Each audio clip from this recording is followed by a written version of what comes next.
Is this the best budget drone out there right now? Stick around and find out. I have been using the DJI Mavic Mini 2 for a few years now, and I can confidently say that it is one of the best budget drones out there.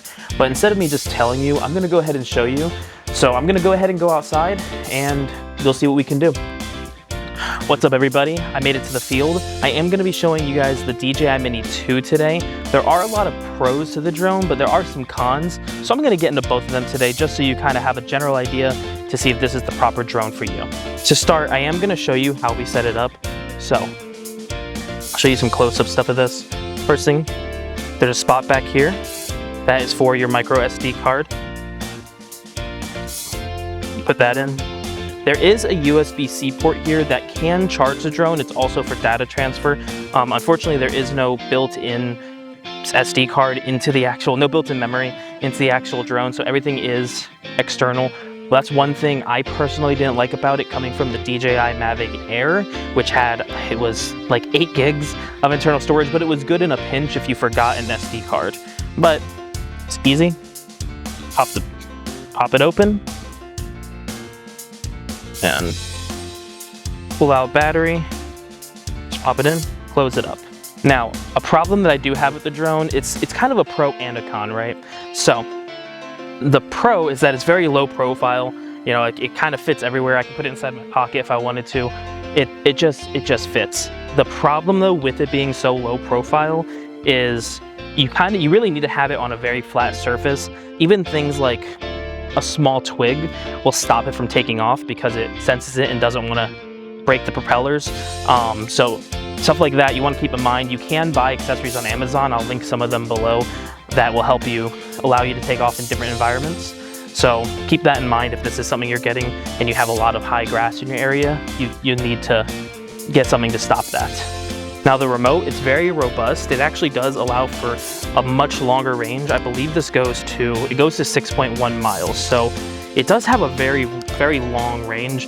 Now, obviously FAA rules state that you must have a visual on your drone at all times. So you're not gonna be flying at 6.1 miles, but if you're in an area that those rules don't exist, it's definitely nice to have. The app that you have to use to fly the drone is actually the DJI Fly app. I'll put a picture of it somewhere over here where it's empty. You use the DJI Fly app, and that will allow you to actually access things like the geofence, so that way you can know if you're flying in an area you're allowed to fly in. To know if you're allowed to fly in an area you're actually allowed to fly in. I'll allow you to register it, things like that. The app has pretty much everything built in, so that way you're aware of what you're doing and it tells you all the information you need when you're flying. There are alternatives, but I don't use them, so I couldn't speak on them.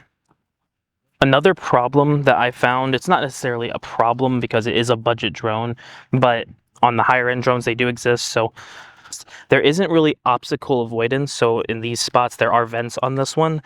Typically there'll be cameras there. Then some drones, they might have cameras on the sides. This one, or sensors, sorry, not cameras. This one does have sensors on the bottom. That's to help it land. Other than that though, there's no obstacle avoidance. So when you go in things like sport mode, and you're going really fast, you really don't have any way of protecting your drone. So you have to be especially careful with it. But if you keep it in things like cine mode, stuff like that, you'll be able to control it a bit better and it'll help you in the long run not crash your drone. Some of the pros, I'll list them in an area somewhere, but there is 4K video, which is from 2.7K from the original DJI drone. And a cool thing with that is there actually is digital zoom, which allows you to zoom in digitally, and at 2.7K at 1080p, it is lossless, so you don't have to worry about losing any of that quality. At 4K, you do lose some of that quality. Something that is important to mention, it being under 250 grams, and I'll show you that right there. It actually says it right there. It being under 250 grams, the drone itself does not have to be registered with the FAA. However, you do still need to take your trust exam, so you don't want to risk losing your drone or getting in trouble for anything like that if you can just do something as simple as that. Now, that only really applies for recreational use. If you plan on making any kind of money off this and using it commercially, you have to have your Part 107 license. So keep that in mind as you look for your drone. Is it worth getting something cheaper that you don't have to register if you're going to have to do it anyway? So keep that in mind and think about your use case and go from there. All right, now I'm gonna go ahead and put the drone in the sky. I'm gonna try to screen record what I see so that way you guys can get a general idea of the app. But just so you are aware, it might not be possible with how hot it is. The phone is getting pretty hot, but we'll see what we can do. And then signal for takeoff. Takeoff. Home point updated. All right, apparently the ice cream truck is coming, so.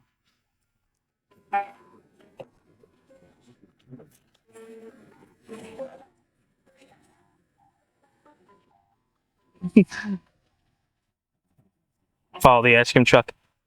So, as you can see, it shows you everything in the actual app.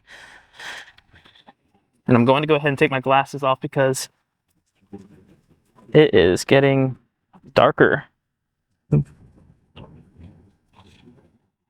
So you can actually adjust the drone.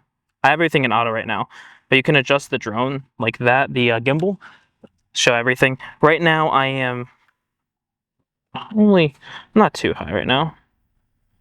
20. Just kind of show off the field. And just show everything in the area.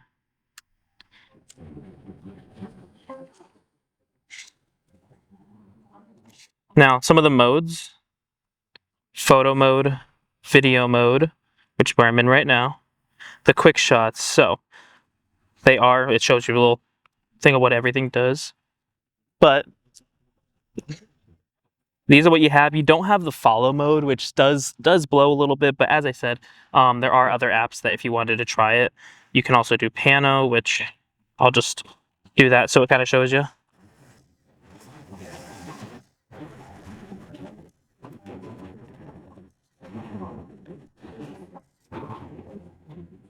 And it'll show you, it does everything for you. Again, you want to make sure you keep an eye on the drone so that way you don't miss it, because that does break FAA rules.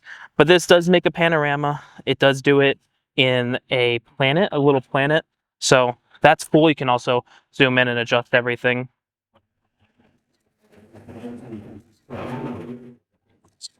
Ice cream truck came kind of late for paintball. It's the end of the day.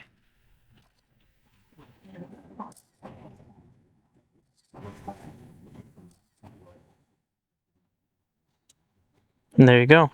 And then if you want to view it, you just go here and it'll show you everything that you've done. All right. So we are back. This is a 360 photo. So kind of see, you can kind of do everything in this. It's really cool. It's really cool. So you can zoom in, make it a planet, invert it, globe. You can literally do whatever you want. So it's just a cool little feature. But again, that's just that. It's a feature. It's a little gimmick. So back to the actual flight. All right. So it's nothing crazy. I'm not going to go too in depth with it. I've kind of given you all the information that I can give you.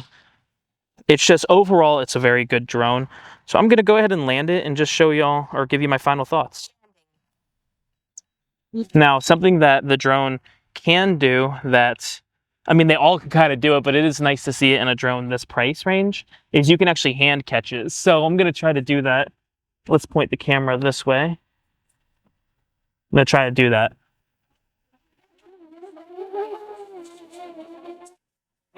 So what you're going to want to do is you're going to have to force it down. It's not going to want to do it, but you do that, and then you just catch it. It's nice and simple. Nothing to it. So I'm going to go ahead and get into my final thoughts. Go from there. All right, so my final thoughts as somebody who uses this every event that I go to, and I just love the drone. Yes, it's worth the price. There are other drones that are cheaper. They don't do as much stuff. The DJI Mini 1 is a good option, but it's not necessarily the best option, especially when this is under $300 at most places nowadays. So at the end of my video, I just wanted to say, so yes, I do believe it is worth the price. I believe it's actually the best budget drone you can get. There are people, in all walks of life that will say different drones are better. This, to me, is the best budget drone that you can get. So I hope you all enjoyed the video. I'm going to keep doing more reviews. I'm going to get better at them, I promise. But there's flies around now. Hope you all enjoyed the video. Please like, subscribe, follow, do all the fun things. It'll help me keep going to keep making more videos. Once again, I hope you all have a great rest of your day, and I'll see you all next time. Peace.